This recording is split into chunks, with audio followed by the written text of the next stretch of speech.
Hola, ¿cómo están? Yo soy Tito y es un buen día para hablar de cine. Bienvenidos todos en este gélido día al penúltimo video acerca de la saga de Harry Potter en espera de la última película de la saga a estrenarse más o menos en 2 semanas. Esta vez voy a hacer un breve análisis de las películas 5 y 6, La Orden del Fénix y El Misterio del Príncipe. Así que empecemos. Harry Potter y la Orden del Fénix supone la entrada del que sería a la larga el director definitivo de la saga, el británico David Yates. Este director con Harry Potter hace su estreno en la pantalla grande, siendo su experiencia previa solo en televisión.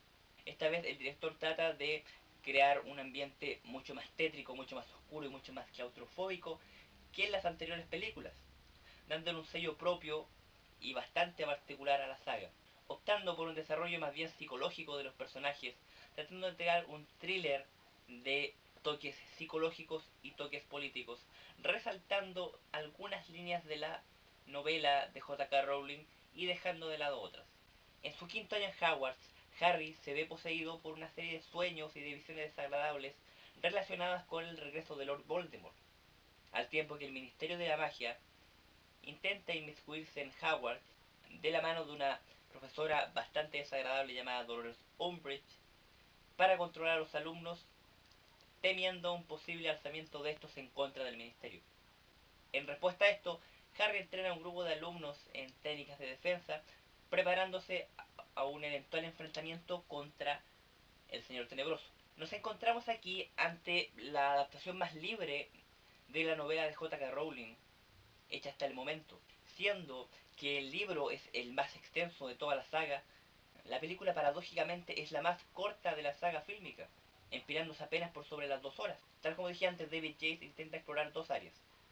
La del thriller psicológico, con Harry peleando contra sus demonios internos y por otro lado peleando contra las intrigas de esta mujer dulce y peligrosa a la vez, que en nombre del Ministerio de Magia intenta negar cualquier posibilidad del regreso de Voldemort.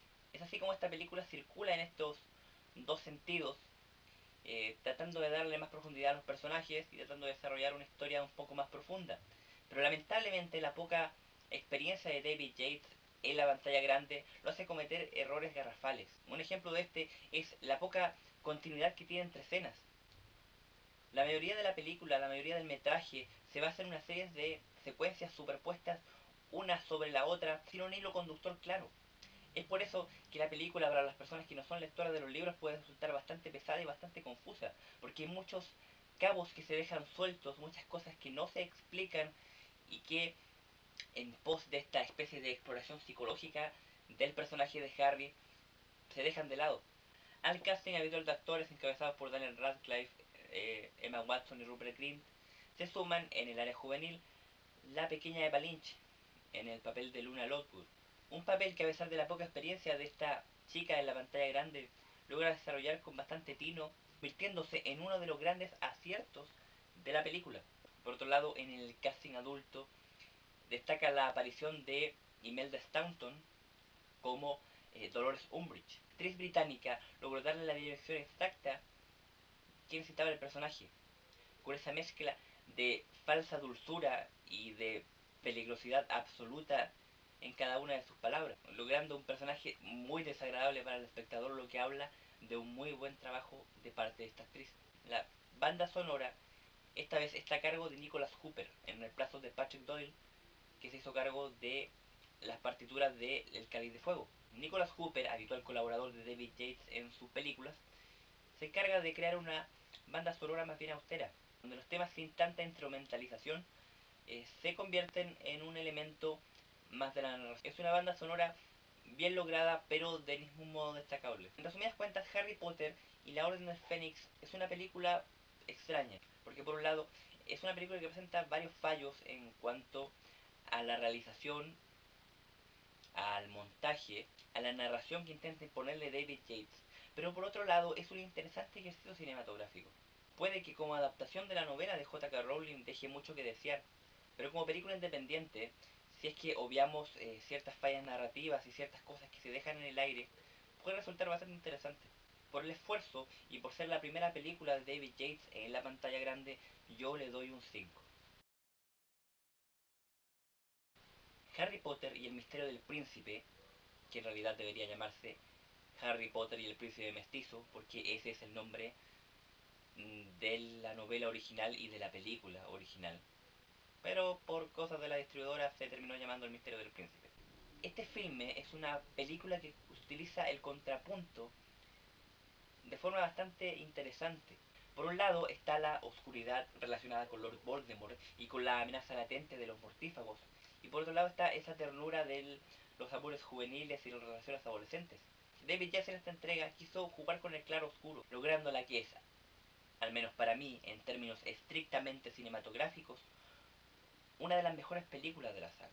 En Un nuevo año en Hogwarts, Harry se enfrenta a la amenaza latente de Voldemort y sus mortífagos, y asusado por Dumbledore, tiene que contactar a un antiguo profesor para que regrese a Hogwarts, ya que posee un secreto que permitiría la destrucción definitiva del Señor Tenebroso.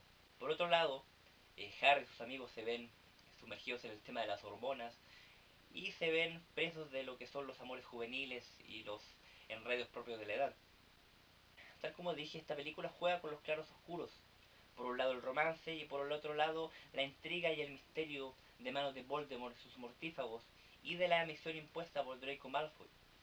Siento que ambos lados de la ecuación están bastante bien logrados, a pesar de que el romance a veces se ve un tanto resaltado por sobre las partes oscuras.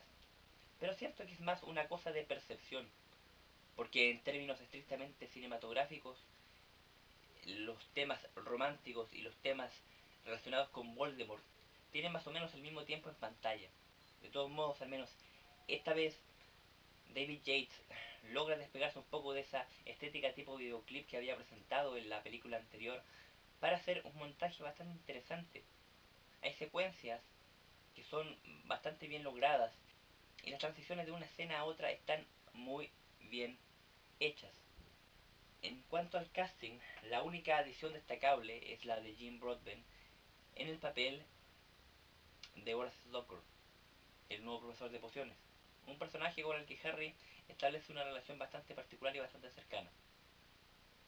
El trabajo de este actor británico está muy bien hecho, dándonos un personaje con muchos matices, ya que por un lado es una persona amante de los lujos, que disfruta mucho de la vida.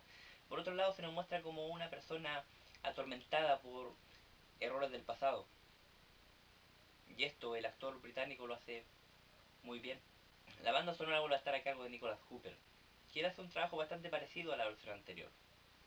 Solo que esta vez incluye temas un poco más livianos, un poco más relajados, para poder acompañar las secuencias un poco más suaves de la película. Esta vez debo decir que si bien El misterio del príncipe adolece de las mismas carencias que la película anterior en cuanto a adaptación, es una película que como ejercicio cinematográfico es muy buena y vale muchísimo la pena, tanto si has leído el libro como si no. Es una película interesante, bien narrada, muy buenos planos de cámara y con buenas actuaciones.